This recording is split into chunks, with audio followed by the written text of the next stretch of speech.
Chapter 7. The common area of the Kellinch house has a huge U-shaped sectional sofa in front of a big TV.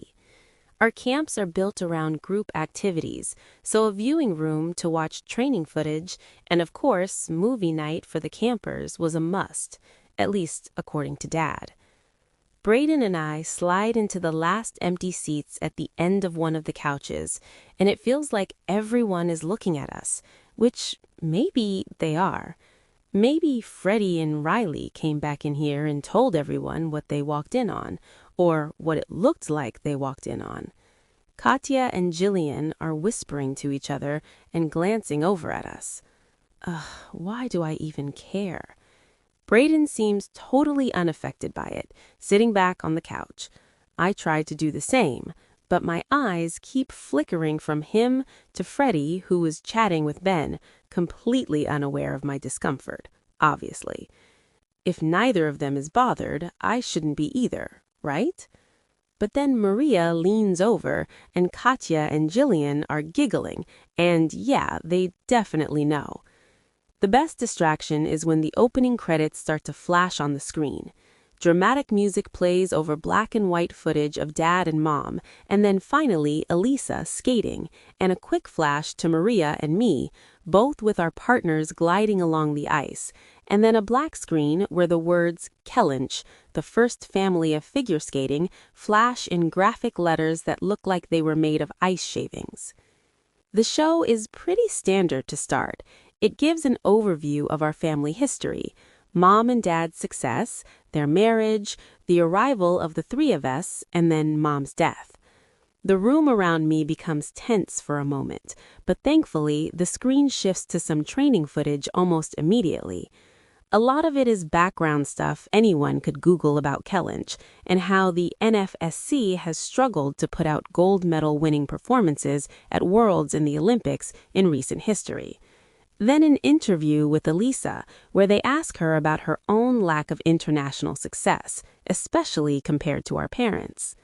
Well, I plan on surprising a lot of people, she says to an interviewer off screen, and then it cuts to her training her triple axel and falling.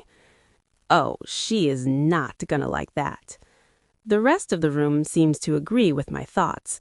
There are a couple of groans, and Braden, sitting next to me, actually lets out a laugh. I turn to glare at him, and he manages to cover it up with a cough. "What?" he asked, smiling down at me, and I shake my head. There's an interview with Dad where he's his usual charming self, but then the episode takes a sharp turn.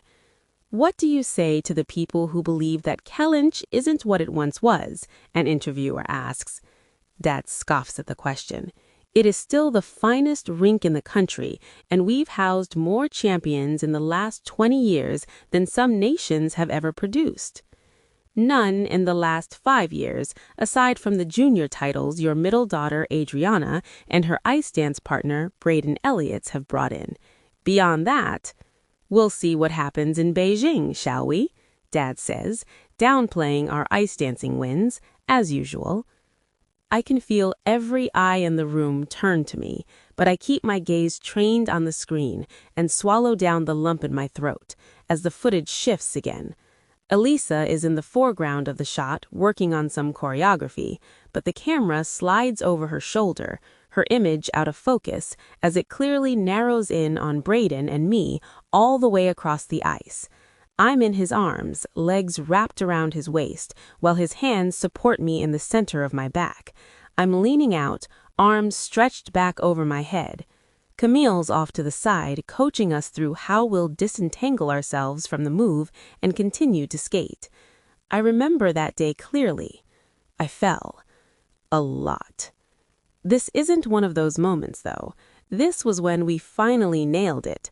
There's nothing in the world like that feeling, when you're achy and sore and on the edge of giving up, and then you hit, and it's perfect. Once I'm standing firmly on my feet again, Braden and I high-five, and he slings an arm around my shoulder for a celebratory squeeze. Real-life Braden chuckles and does the same thing, pulling me closer to him. "And what's your relationship with Braden Elliott?" an interviewer asks as the screen flashes to Elisa again. She shrugs coyly. I don't kiss and tell, she says, the smile following all that needs to be said. Brayden snorts, and then from across the couch, Maria leans over, and Katya and Jillian are giggling, and yeah, they definitely know. What's the odds you do? Maria says. Shrugging with his usual nonchalance, Brayden pulls away from me, sits forward on the couch, and says, 3. Oh, Ben and Jimmy yell together. 1 out of 3. The odds are very good.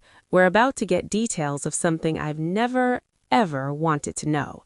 I begged Elisa back then to not mess around with Brayden, but Elisa does what she wants, so I settled for just asking them to keep me the hell out of it. 1, 2, 3. Maria puts out a 1, he puts out a 3. Better luck next time, little Russo. And then the footage is back.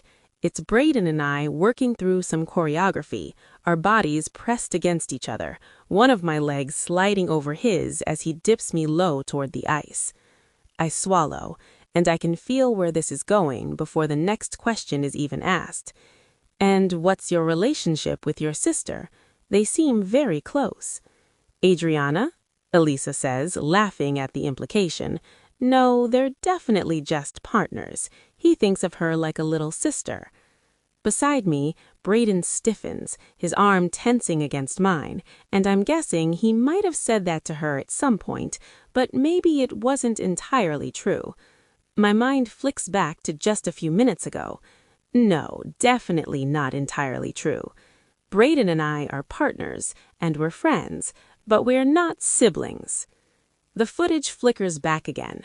Brayden and I are leaving the ice, his arm around my shoulder again. The cameras aren't close enough to pick up what we're saying, but we're laughing, and he plants a kiss on the top of my head before we step through the gate. I go first and head straight for the locker room, but the camera catches him standing there, watching me go.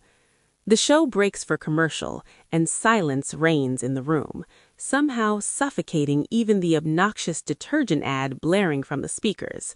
Their eyes are still all on me, on us. I can feel their stares, and finally I work up enough courage to look away from the screen. Elisa is going to freak out, Maria says, the one to break the silence. It's not that bad, Jimmy tries to insist, but no one backs him up. I can't believe they did that, I say, anger bursting out of me and totally overpowering the embarrassment I was feeling seconds ago. What? They didn't think they had an interesting figure skating angle, so they decide to come up with a bullshit love triangle? Are they serious? It's fine, Charlie says. No one takes what happens on these shows seriously anyway, like everyone knows it's fake. Do they? Jimmy says, swiping through his phone. Brayden is starting to trend in Boston. What? Brayden asks and shifts beside me as he digs in his back pocket for his phone. I glance over at his screen as he pulls up his account, and yep, there it is, except his is set to show trending topics in the United States, and there's his name, and below it there's Elisa's, and then below hers, my name. How many people do you think saw this? I mumble. But it's a dumb question. Enough to get us trending. Enough for the vast majority of them to believe what they saw. More than enough. So what are the odds Elisa saw this? Brayden mutters. I saw someone compare us to the Kardashians. It's awesome. A blurry version of Elisa squeals through video chat. This is definitely going to get Nike on board. I didn't really sleep last night, and now it's 5 in the morning, 5 in the evening Beijing time, and Maria and I are in her bedroom on a call with my older sister and my dad. Actually, it's mostly Elisa. Dad's in the background, wandering in and out, checking different ties against the suit he's wearing in a mirror. It was really cool to see our family on TV like that, Maria says, and Charlie and I had a whole featurette. And they had, toward the end of the episode when they recapped how our family did at Nationals before they started filming. And obviously Adriana and Brayden too. I mean, it mostly focused on you, I add hastily, not needing to rehash it since she's very clearly ignoring what actually happened on screen in favor of how much publicity we're getting from it. But I think they were trying to give a lot of background for the audience so they'll be able to know who everyone is in the next episodes. Yeah, and social media has completely blown up. Maria squeaks, "We're all verified now too, just like you. I have nearly 5,000 followers and Adriana has even more, and Brayden is at like 50,000. The stands are going wild. They're completely obsessed with him and how's training going?" I cut off Maria. Time to not talk about how I now have the same number of followers as her, closing in on 20,000 and growing. I had to turn off my notifications last night just to get some sleep. "Amazing," she says, "and not to name any names, but a lot of falls have been happening during the Russian training sessions. I think you're going to see yours truly on the top of that podium." Maria squeals beside me, and I smile. I love my sister, and I want her to succeed, but those Russian girls almost never fall in competition. They're like little jumping machines that also manage to have incredible artistry and balletic form. "Listen, I've got to run, but give Dad a hug for me." "And give one to Brayden for me," she says. My eyes widen in panic, but her face is completely free of irony, and her tone has no sarcasm laced through it. "Tell him I miss him." "Sure," I say, and end the call when I see Maria opening her mouth to respond. "Hey, you didn't get to say goodbye." "You weren't going to say goodbye." "You have to deal with it eventually. Might as well be now." I'm hoping that by the next episode they move on from that ridiculous storyline. Maria clearly disagrees. "You guys trended like all night. You probably still are. There's no way they're going to move on from it. You should see some of the edits people are making, like legit tribute videos." I push off the bed and grab my skate bag. Enough. I really do have to get to training. "Not me," she says, setting her computer on the floor and snuggling back into her covers. "I need at least 3 more hours." "Night," I say, flicking the light off as I leave her to her sleep. "I beat you here," Brayden says as I hustle out of the locker room, looking around for Camille and sighing in relief that I'm not actually late. "I had a video call to Beijing this morning and it ran over a little." "Oh?" he asks, unable to keep the tension in that one word. "She's just sort of ignoring it," I answer what he really asks. "You know, Elisa, anything she doesn't like, she pretends like it doesn't exist. She's talking about Nike instead." "Well, that's good money-wise, right?" "Yeah, it's very good money-wise, I agree. I still can't believe the show went there, though. Like, what was even the point? It's not like anything is happening between us and you and Elisa." Brayden cringes. "You're still upset?" "Yeah, I am. It feels so cheap. You're my partner and Elisa's my sister, and those two things are so much more important than some stupid fake drama for a reality TV series that isn't even about us. We're not in Beijing. We're not even senior skaters yet, and we don't need this distraction before Paris. It's not the Olympics, but it's the most important competition of our careers, and I don't want to finish off that podium again. So enough of that. Let's train." "You're right," he agrees as we skate out onto the ice. "Last year, we finished 4th. There's nothing worse than a 4th-place finish. I'd rather finish last. That would have stung less than to come so close to a medal and leave empty-handed. To be fair, no one had expected us to finish that high, and all 3 couples that outscored us are competing as seniors now. Still, I'll never forget the sting of seeing our names out of the medal standings. I have to try to focus on that and nothing else." We don't have the rink entirely to ourselves this morning. Riley and Freddie, along with their coaches, Georgia and Harry, have laid claim to one half of the ice and left us the other. Camille comes in and smiles at both of us, waiting for her. "Ah, the it couple," she jokes. I roll my eyes. Camille loves reality TV, especially dating shows and all the drama. She raises her eyebrows suggestively and Brayden laughs, so I join him, but it's totally forced, and I'm guessing she can probably tell. Okay, well, since your chemistry is apparently an internet phenomenon, let's not disappoint your adoring public. We'll start off today with some choreography work. Let's make sure that connection to the music and each other shine through for the judges too. We'll work on thrones first. Remember, forbidden love, the fate of the entire world rests on both of your shoulders, and one false step, even taken together, will bring it all collapsing from under your skates. I need to see that on your faces. She says it to both of us, but that last bit was definitely directed at me. No pressure, I mumble. Maybe the stakes are a little less life and death for us, but the ideas resonate.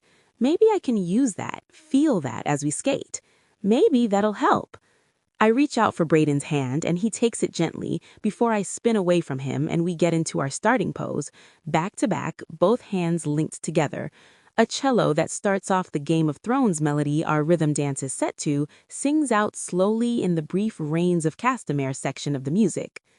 I spin to face Braden, and his hands withdraw from mine before stroking up over my arms to my face, one landing at the base of my neck, the other falling to my waist as we spin in place and fall into our first dance hold. Camille stops us there.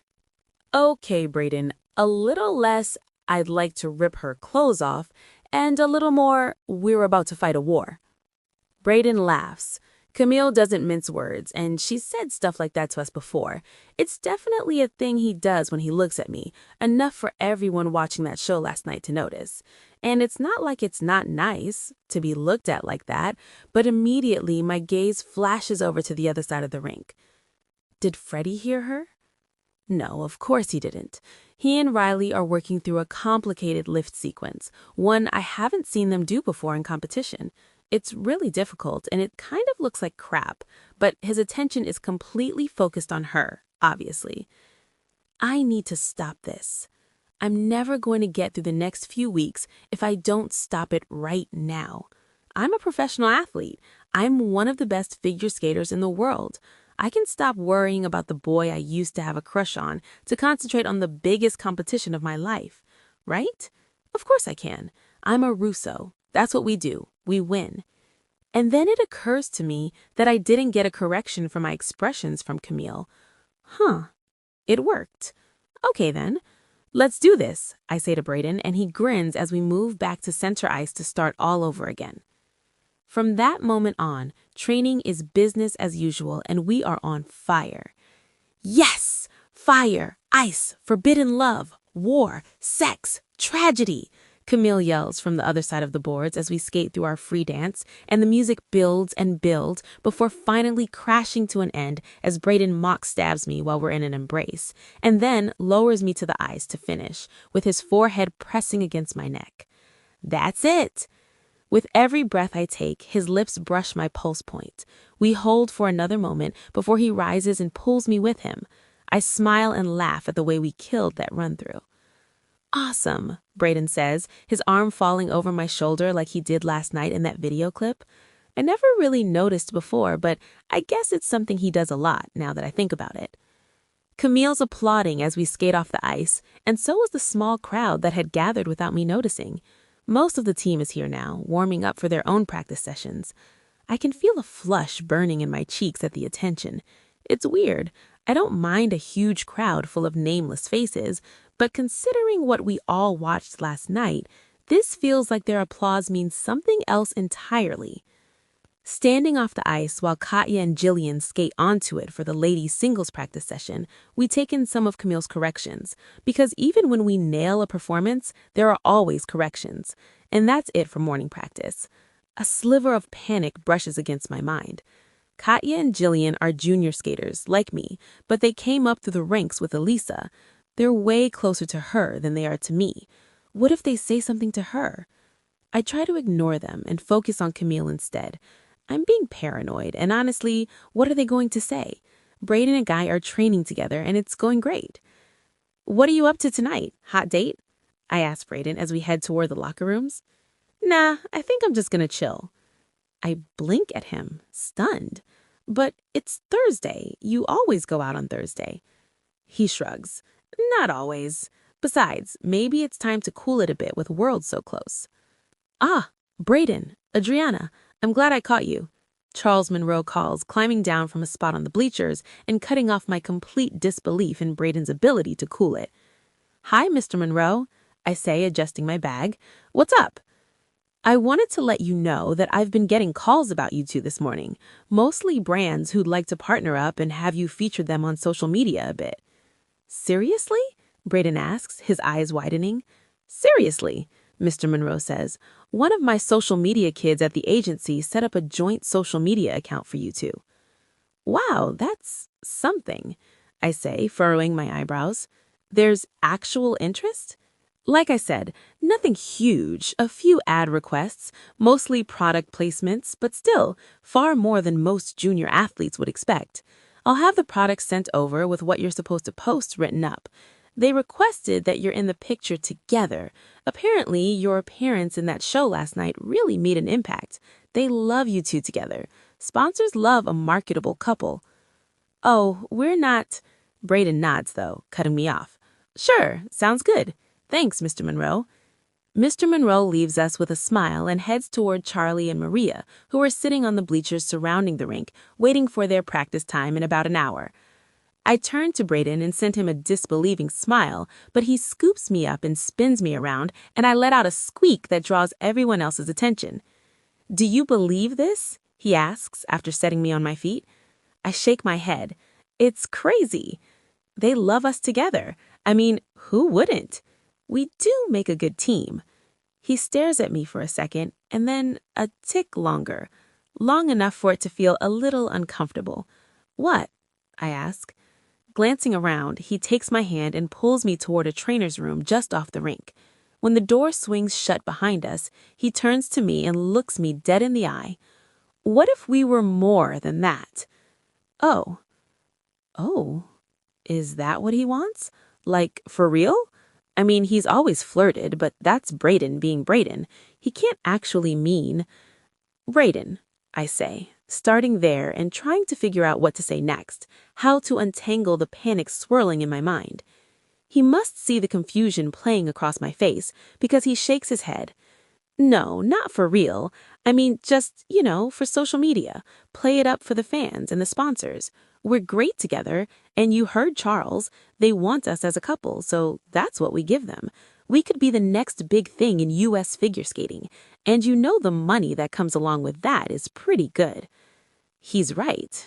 Damn it. He's very right. His eyes light up. I have to think about it. The light fades a bit, but he nods, stepping closer and taking my hands, squeezing gently, and God help me, that makes me feel a little better about this. This is Braden, my partner, the guy I trust to lift me in the air as we skate full speed across the ice. To think about it and let me know, but promise me to really consider it. Give us a chance. I will. I promise.